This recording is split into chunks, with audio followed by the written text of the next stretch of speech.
अरविंद केजरीवाल अगर जेल से बाहर आ भी जाते हैं तो उनकी मुसीबतें खत्म नहीं हो जाती। अरविंद केजरीवाल जेल से बाहर आए तो उनके सामने ऐसी बड़ी मुसीबतें होती हैं कि वो सोचेंगे कि इससे अच्छा तो जेल के अंदर ही रहते, क्योंकि दिल्ली इस समय ऐसे जल संकट में से जूझ रही है कि केजरीवाल के लोगों ने हाथ खड़े कर दिए और कुछ करने की जगह पर वो अनशन पर बैठ गए। अगर अनशन करने से ही दिल्ली का जल संकट दूर हो जाता तो इन्हें पहले ही अनशन पर बैठ जाना चाहिए था। लेकिन जब दिल्ली का जल संकट संभाले नहीं संभल रहा, पब्लिक सवाल पूछने लग गई, कुछ समझ में नहीं आ रहा है कि क्या करें, तो अनशन वाली पॉलिटिक्स फिर शुरू हो गई। वही पुराना टेप जो है, कभी कभी आप देखते रहे पुराने जमाने, आजकल के लोग नहीं जानते होंगे, पहले कैसेट आता था, उसका रील फंस जाता था, तो ऐसे पेन डाल के ऐसे ऐसे घुमाइए तो रील सुलझता था। तो इनको लग रहा है कि हम वही पुराने पॉलिटिक्स पे चले जाएंगे तो हमारी पॉलिटिक्स का जो रील फंस गया है वो सुलझ जाएगा। ऐसा होता है। अब सीडी का जमाना आ गया और अब सीडी के अब तो लोग पॉडकास्ट और क्या क्या सुन रहे हैं। ये सब तब हो रहा है जब दिल्ली में लोग बूंद बूंद पानी के लिए तरस रहे हैं। आज हालत यह है कि लोग एक बाल्टी पानी के लिए लंबी लाइन में लगना पड़ रहा है उनको। लेकिन दिल्ली वालों के संकट के लिए दूसरों को जिम्मेदार बताने का खेल चल रहा है। दिल्ली में पानी की कमी को लेकर आम आदमी पार्टी पिछले कई दिनों से प्रधानमंत्री नरेंद्र मोदी और हरियाणा सरकार पर आरोप लगा रही है। कभी कहा जा रहा है कि हरियाणा ने दिल्ली का पानी रोक दिया, कभी कहा जा रहा है कि चिट्ठी लिखने के बाद भी प्रधानमंत्री मदद नहीं कर रहे, और अब दिल्ली की जल मंत्री आतिशी ने दिल्ली को पानी नहीं मिलने तक अनशन पर बैठने का ऐलान कर दिया। किस तरह से अनशन वाली पॉलिटिक्स चल रही है, एक बार जरा उसकी तस्वीर देखिए। अनशन पर बैठने से पहले आतिशी सबसे पहले सीएम केजरीवाल के घर पहुंची। सीएम हाउस से आतिशी, सुनीता केजरीवाल और संजय सिंह गाड़ी में बैठकर राजघाट गए, मतलब राजघाट के लिए निकले। इसके बाद राजघाट पहुंचकर सभी लोगों ने महात्मा गांधी की समाधि पर जाकर फूल चढ़ाए। इसके बाद आतिशी दक्षिणी दिल्ली के भोगल इलाके में अनशन पर बैठ गई। अनशन शुरू करने से पहले आतिशी ने मंच पर रखी महात्मा गांधी की तस्वीर को फूल चढ़ाए। मंच पर उनका साथ देने के लिए अरविंद केजरीवाल की पत्नी सुनीता केजरीवाल और आम आदमी पार्टी के राज्यसभा सांसद संजय सिंह भी पहुंचे हुए थे। आतिशी ने एक बार फिर हरियाणा सरकार पर दिल्ली का पानी रोकने का आरोप लगा दिया।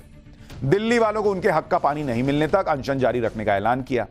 एक बार आतिशी को सुनिए, फिर बताऊंगा कि अनशन शुरू करने से पहले आम आदमी पार्टी ने कैसे पीएम मोदी को घेरने के लिए नया नैरेटिव सेट करने की कोशिश की और दिल्ली की पब्लिक इस पानी सत्याग्रह पर क्या बोल रही है, पानी पी पी कर क्या बोल रही है, वो भी दिखाऊंगा। अब मैं स्थिति में हूं कि जो दिल्ली वालों का रोज रोज का कष्ट है, जो दिल्ली की महिलाओं का दर्द है, जो दिल्ली के बच्चों की परेशानी है, अब ये परेशानी मुझसे देखी नहीं जा रही है। और आज से गांधी जी को श्रद्धांजलि देने के बाद मैं यहां पर भोगल जंगपुरा में अनिश्चितकालीन अनशन पर बैठ रही हूं। मैं आज से कोई भी अन्न नहीं खाऊंगी, सिर्फ पानी पीऊंगी, और जब तक दिल्ली वालों को उनके हक का पानी नहीं मिलता, जब तक दिल्ली के इन 28 लाख लोगों की प्यास नहीं बुझती, जब तक दिल्ली वालों को न्याय नहीं मिलता, ये अनिश्चितकालीन अनशन चलता रहेगा। अब ये भी बड़े कमाल की बात है। आप सोचिए कि पानी दिल्ली में नहीं है, पानी का संकट है, इसको दूर करने के लिए आतिशी जी अनशन पर पानी पीकर ही बैठेंगी। कह रही है मैं सिर्फ पानी ही पीऊंगी, खाना नहीं खाऊंगी। अरे मैडम, पानी कहें तो दिक्कत है, और आप कह रही हैं मैं पानी ही पीऊंगी, खाना नहीं खाऊंगी। खैर, केजरीवाल सरकार कोई काम करे और उसमें नया ड्रामा न हो, ऐसा तो हो ही नहीं सकता। केजरीवाल सरकार के निशाने पर हमेशा प्रधानमंत्री मोदी रहते हैं। हर बात पर उन्हें तानाशाह ठहराने की कोशिश होती है। आज आतिशी के जल सत्याग्रह से पहले भी आम आदमी पार्टी की तरफ से मोदी सरकार के खिलाफ नैरेटिव सेट करने का प्रयास हुआ। आरोप लगा दिया गया कि आम आदमी पार्टी के नेताओं को राजघाट जाने से रोका जा रहा है। सौरभ भारद्वाज ने ट्वीट किया कि बीजेपी की केंद्र सरकार की तानाशाही देखिए, आज बापू से आशीर्वाद लेने के लिए राजघाट पर जाने से भी रोका जा रहा है। हालांकि बाद में पता चला कि बांग्लादेश की पीएम शेख हसीना के दौरे की वजह से राजघाट के आसपास सुरक्षा कड़ी की गई थी। विदेशी मेहमान के लिए तय प्रोटोकॉल की वजह से इंतजाम किए गए थे। आम आदमी पार्टी ने इसके बहाने मोदी सरकार पर तानाशाही का आरोप लगा दिया। बाद में तो गई ही, तो 15 मिनट 1 घंटे की तानाशाही थी, उसके बाद तानाशाही खत्म हो गई। कल जब राउज एवेन्यू कोर्ट ने अरविंद केजरीवाल की जमानत मंजूर की तो उन्हें भी उम्मीद होगी कि आज शाम तक वो जेल से रिहा हो जाएंगे। जेल से बाहर आकर जल सत्याग्रह के लिए आतिशी का हौसला बढ़ाएंगे। लेकिन जब जेल से बाहर ही नहीं आ पाए तो केजरीवाल ने जेल से ही आतिशी के लिए संदेश भेजा। जिसे उनकी पत्नी सुनीता केजरीवाल जी ने आतिशी के अनशन वाले मंच से पढ़ दिया।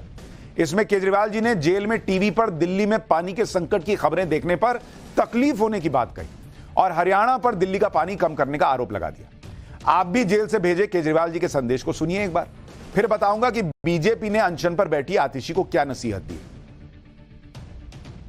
केजरीवाल जी का जेल में मैं जब टीवी पे देखता हूं कि किस तरह से पानी की कमी से दिल्ली वालों को बेहद तकलीफ हो रही है, तो यहां मुझे बहुत पीड़ा होती है।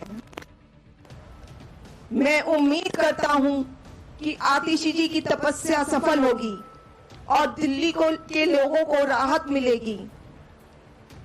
मेरी ओर से आतिशी जी को बहुत बहुत शुभकामनाएं। प्रभु उनकी रक्षा करे। पूरे चुनावी सीजन में केजरीवाल जी प्रचार करते रहे, तब भी दिल्ली में धीरे धीरे पानी का संकट शुरू हो चुका था। उसी वक्त आतिशी जी को कह देते कि तुम बैठ जाओ, मैं इधर प्रचार कर रहा हूं, तुम अनशन शुरू करो, तब कुछ नहीं हुआ। अब जाकर इतने दिन बाद जब छीछा लेदर हो गई, पब्लिक करे क्या ही सरकार है, तब ये लोग बैठे हैं अनशन पे। बीजेपी अलग आरोप लगा रही है कि दिल्ली में पानी के संकट की असल वजह पानी की बर्बादी और टैंकर माफिया है। इसलिए बीजेपी ने जल मंत्री आतिशी को अनशन छोड़कर ग्राउंड पर उतरने की नसीहत दी। बीजेपी नेता बासुरी स्वराज ने आतिशी के अनशन पर क्या कहा है, सुनिए, फिर बताऊंगा हरियाणा को दिल्ली में पानी के संकट का जिम्मेदार ठहराने वाले केजरीवाल कैसे अपने ही पुराने बयान से एक्सपोज हो गए। प्रेस वार्ताओं से ब्रेक लीजिए। ये जो आप झूठे अनशनों पे बैठी हैं उससे ब्रेक लीजिए और ग्राउंड पर आकर अगर आप काम करें, जो वाटर लॉस है अगर उसको रोकने का काम आप करें, ये जो इलीगल टैंकर माफिया यहां पर ऑपरेट कर रहा है उसको रोकने का काम करें, तो दिल्ली बूंद बूंद के लिए तरसे नहीं। अच्छा, बीजेपी के नेताओं को न भी सुना जाए कि चलिए भाई दिल्ली में वो अपोजिशन में जानबूझ के बोलते होंगे कि ये सब समस्या जो है वो पानी चोरी की है, पानी लीकेज की है, लेकिन आज दिल्ली पानी के संकट से जूझ रही है तो वो छींक तक का इलाज नहीं कर पा रहे हैं, ऐसे डॉक्टर हैं। और जब बाहर थे, पढ़ रहे थे तो सब ठीक कर दूंगा, अभी मैं डॉक्टर बनूंगा। आप ये भी देखिए कि जो केजरीवाल सत्ता में आने से पहले दिल्ली में पानी की समस्या खत्म करने का पूरा गणित समझाते फिरते थे, टैंकर माफिया को दिल्ली में पानी के संकट के लिए जिम्मेदार ठहराते थे, अब अरविंद केजरीवाल और उनकी सरकार को लगता है कि यह संकट सत्याग्रह से खत्म हो सकता है। इसलिए आतिशी के अनशन के मंच पर पहुंचे आम आदमी पार्टी के राज्यसभा सांसद संजय सिंह ने दिल्ली के लोगों से पानी की लड़ाई में आतिशी का साथ देने की अपील की। संजय सिंह को सुन लीजिए, फिर आतिशी के अनशन पर दिल्ली की जनता संजय सिंह को क्या जवाब दे रही है, यह दिल्ली की पब्लिक आपको बताएगी। एक एक बूंद पानी के लिए दिल्ली के लोगों के लिए तरसा रहे हैं। आज उस पानी की लड़ाई के लिए आतिशी बैठी हैं। आपकी प्यास कैसे खत्म होगी, कैसे आपके हक का पानी आपको मिलेगा, इस सवाल को लेकर आतिशी बैठी हुई है। ये कोई अपनी लड़ाई के लिए नहीं बैठी, ये दिल्ली के करोड़ों लोगों की लड़ाई के लिए बैठी हैं। आज जिम्मेदारी है हम सबकी, दिल्ली के लोगों की, आम आदमी पार्टी के एक एक कार्यकर्ता की, वो चाहे दिल्ली का कार्यकर्ता हो या हमारे देश के अलग अलग हिस्सों में भी जो कार्यकर्ता हमको सुन रहे हो। आइए हम सब मिलकर इस लड़ाई में आतिशी का साथ देंगे। संजय सिंह इसे दिल्ली के लोगों की लड़ाई बता रहे हैं और आतिशी को दिल्ली के लोगों की लड़ाई लड़ने वाली सिपाही घोषित कर रहे हैं। लेकिन क्या दिल्ली की पब्लिक भी ऐसा ही मानती है? दिल्ली की पब्लिक क्या आतिशी जी का साथ देना चाहती है? हमने दिल्ली के लोगों से पूछा कि भाई ये पानी सत्याग्रह शुरू हुआ है, क्या कह रही है दिल्ली की पब्लिक? ये भी केजरीवाल को सुन लेना चाहिए। जेल में टीवी तो है ही, वहां देख ही रहे होंगे पाठशाला। पानी की किल्लत से जूझ रहे दिल्ली के लोगों ने आम आदमी पार्टी के इस पानी सत्याग्रह पर क्या कहा है, सुनिए दिल्ली के लोगों को। सत्याग्रह करना, अनशन करना, केजरीवाल साहब का भी यही काम रहा है, तो उसी से ये सत्ता में आए थे और उसी से ही ये आज मंत्री बने। और आज मंत्री बनने के बाद आज जनता को उनकी ज़रूरत है जो मूलभूत सुविधाएं होती हैं, पानी है, बिजली है, ये चीज़ें। और आज पानी दिल्ली राज्य में है ही नहीं पानी, तो सारी समस्याओं की जड़ तो पानी की है, जो आतिशी जी ने करना है काम, जो जल मंत्री है हमारे दिल्ली की। तो अब वो इसको छुपाने के लिए आज वो अनशन पे बैठेंगी, सत्याग्रह करेंगी, यही काम करना है उन्होंने। अब हम तो यही चाहते हैं कि वो अनशन छोड़ करके जो जरूरी काम है, जो काम पूरे करने हैं, वो काम पूरे करें। यहाँ कांग्रेस पार्टी की जो सीएम रही थी शीला दीक्षित जी, वो भी बहुत सुनवाई करती थी, पानी पर बहुत ही जल्दी एक्शन लेती थी, पानी की कोई समस्या नहीं थी उस समय में। आज पानी गंदा है, पानी पीने के योग्य नहीं है, लत्ते कपड़े धोने के योग्य नहीं है, पानी से बर्तन साफ करने के योग्य नहीं है। अब मैं WA ब्लॉक में रहता हूँ भाई साहब, और उसमें देख लीजिए सर, पानी के लिए हमने कंप्लेंट दी, आज तक वो पानी की कंप्लेंट पर कोई समस्या का समाधान नहीं हुआ। पानी बहुत गंदा आ रहा है। ये जो बात कर रही है बिजली और पानी, जनता को चुन करके इन नेताओं को लाया जाता है, ये राजनीति करते हैं। तो राजनीति तो करो, किंतु जनता के हित में कार्य तो करो। दिल्ली की जनता त्राही त्राही कर रही है पानी के। हमने देखे युद्ध जैसे हालात पानी के ऊपर हो रहे हैं। टैंकर आता है, ऐसे टूट पड़ते हैं पानी के ऊपर जैसे कि अकाल पड़ा हुआ हो किसी जगह पर। तो दिल्ली देश की राजधानी है, देश देख रहा है कि दिल्ली में कैसी व्यवस्था चल रही है। आतिशी जी नेता हैं, हमारे विधायक हैं, हमारे क्षेत्र से पूर्वी दिल्ली से सांसद भी लड़ी हैं, नेता हैं। उन्हें नेतागिरी करनी है, राजनीति करनी है, लेकिन जनता को सिर्फ उसकी ज़रूरत की सुविधाओं की चीज़ें चाहिए। उनको पानी चाहिए जनता को। ड्रामा है जी, पढ़ा लिखा आदमी ऐसे ड्रामा करता है। कुछ लिमिट से ज़्यादा पढ़ा और लिमिट से ज़्यादा होशियार आदमी लोग खाली ड्रामा करते हैं। वहाँ बैठ के पानी की व्यवस्था थोड़ी हो जाएगी। सर सत्याग्रह पे जो आतिशी जी बैठी हैं, उनको यहाँ जुग्गी बस्ती में आके देखना चाहिए। जो सत्याग्रह असली अगर बैठना ही है तो जुग्गी बस्ती में आके इनके आसपास बैठे। 15 दिन हो गए भाई साहब यहाँ पे तो कम से कम, और पानी तो बिल्कुल काला ही आ रहा है। और ये अरविंद केजरीवाल जो कर रहे हैं, उनकी सरकार जो कर रही है कि सत्याग्रह और करना, आरोप प्रत्यारोप की राजनीति करना, एक दूसरे के ऊपर बस आरोप लगा रहे हैं, जनता मर रही है। सर केजरीवाल सरकार को 10 साल हो गए सत्ता में। ये हर साल का इशू है, गर्मी आती है, पानी की कमी हो जाती है। क्या आपने 10 साल में कोई प्लान नहीं बनाया? सत्याग्रह का भी कोई निष्कर्ष नहीं निकलेगा, क्योंकि आतिशी शुरू से क्या कर रही है कि हरियाणा पानी नहीं दे रहा है। आतिशी आरोप लगा रही है केंद्र के ऊपर, और केंद्र तो सुचारू रूप से सारे देश में पानी दे रहा है। आप इसको झीलों का शहर बनाने वाले थे। आप कह रहे थे कि पूरी दिल्ली शहर में हम 20 से 30 से ज्यादा झीलें बनाएंगे और पानी रिस्टोर करेंगे, बारिशें होंगी और उसको यूज करके पब्लिक को सप्लाई करेंगे।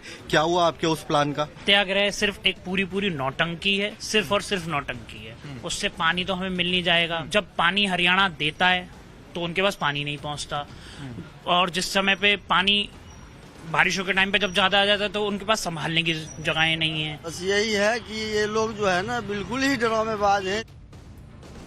तो दिल्ली की पब्लिक कह रही है कि ये पानी सत्याग्रह के नाम पे ड्रामा चल रहा है। वो बेसिक प्रश्न पूछ रहे हैं भाई, 10 साल में आपसे समस्या हल नहीं हुई। जहां पानी आ रहा है वहां काला गंदा पानी आ रहा है, जहां नहीं आ रहा वहां तो नहीं आ रहा। फिर दिल्ली की जनता ही नहीं, इंडी गठबंधन में आम आदमी पार्टी की सहयोगी कांग्रेस भी अब दिल्ली में जल संकट के मुद्दे पर केजरीवाल सरकार को घेर रही है। कांग्रेस प्रवक्ता रागिनी नायक ने आतिशी के अनशन को मजाक बताते हुए ट्वीट किया। उन्होंने लिखा कि सरकार ही धरने पर बैठेगी तो काम कौन करेगा, मजाक बना रखा है। ये लोग दोस्त थे अभी इलेक्शन तक, कांग्रेस और आम आदमी पार्टी। अब हो गया, हाथ छोड़ो अपना देखो। तो वो अब कह रही हैं कांग्रेस वाली कि क्या चल रहा है, अनशन में बैठने से होगा। उधर बीजेपी नेता कपिल मिश्रा ने भी सोशल मीडिया पर वायरल हो रही तस्वीरों के बहाने आतिशी को घेरा। असल में सोशल मीडिया पर 2 तस्वीरें वायरल हो रही है, जिनमें एक तस्वीर में आतिशी धरने पर बैठी नजर आ रही हैं और दूसरी तस्वीर में आतिशी अनशन के लिए तैयार मन से गायब है। इन्हीं तस्वीरों का हवाला देते हुए कपिल मिश्रा ने आतिशी पर सत्याग्रह में फ्रॉड करने का आरोप लगा दिया। कपिल मिश्रा ने ट्वीट किया कि आतिशी ने सुबह ब्रेकफास्ट के बाद अनशन शुरू किया और लंच टाइम से पहले खुद के मन से गायब, वह सत्याग्रह में भी फ्रॉड। अब यह कपिल मिश्रा का आरोप है। केजरीवाल सरकार दिल्ली में पानी के संकट के लिए हरियाणा सरकार पर लगातार आरोप लगा रही है। ऐसे में केजरीवाल सरकार के आरोपों की सच्चाई जानना भी जरूरी है। 2021 में भी केजरीवाल सरकार सुप्रीम कोर्ट गई थी, यही दलील दी थी कि हरियाणा पानी कम दे रहा है। सुप्रीम कोर्ट ने जल शक्ति मंत्रालय को इस विषय में जांच के लिए कहा था। जांच हुई और पता चला कि हरियाणा की तरफ से पानी कम नहीं दिया जा रहा था। 2018 में अपर यमुना बोर्ड ने जांच की, ऐसा कुछ नहीं मिला। इस बार जब जल संकट का मामला सुप्रीम कोर्ट पहुंचा तो 23 मई से 12 जून के बीच हरियाणा सरकार द्वारा दिल्ली को दिए गए पानी का आंकड़ा सुप्रीम कोर्ट में रखा गया। आंकड़ों में साफ था कि हरियाणा सुप्रीम कोर्ट की गाइडलाइन से ज्यादा पानी दिल्ली को दे रहा था। 5 जून को अपर यमुना बोर्ड की मीटिंग हुई, उसमें सभी साथी राज्यों के अधिकारी आए थे। सबने माना कि हरियाणा ने मई महीने में आदेश से ज्यादा पानी दिल्ली को दिया। केंद्रीय जल आयोग अपर यमुना बोर्ड ने 18 जून को दिल्ली के बवाना में हरियाणा से मिलने वाले पानी को जांचा तो वहां 978 क्यूसेक पानी पाया गया, जो कि आदेश के 924 क्यूसेक पानी से 54 क्यूसेक ज्यादा था। हरियाणा सरकार भी लगातार कह रही है कि उसकी तरफ से समझौते में तय मात्रा से ज्यादा पानी दिल्ली को दिया जा रहा है। इसलिए हरियाणा सरकार ने केजरीवाल सरकार को झूठे आरोप लगाने के बजाय पानी की बर्बादी रोकने के उपायों पर ध्यान देने की नसीहत दी। हरियाणा के मंत्री अभय सिंह यादव ने आतिशी के अनशन पर क्या कहा है, एक बार वो भी सुनिए, फिर आपको बताऊंगा कि यूपी में क्या चल रहा है। तो यही कहूंगा आतिशी जी को कि धरनों से पानी नहीं आता, ये धरने में जो टाइम खराब कर रही हैं, इस समय को अपने दिल्ली का आंतरिक प्रबंधन है उसको ठीक करने में लगाएं, थोड़ी मेहनत करें, बैठ के देखें कहाँ कहाँ पानी की वेस्टेज हो रही है, उसको ठीक करें तो समस्या हल होगी। 1049 क्यूसेक पानी दे रहे हैं, जबकि उसमें पानी उनका 1011 क्यूसेक के लगभग पड़ता है। यानी हर तरफ से केजरीवाल सरकार घिरी हुई है।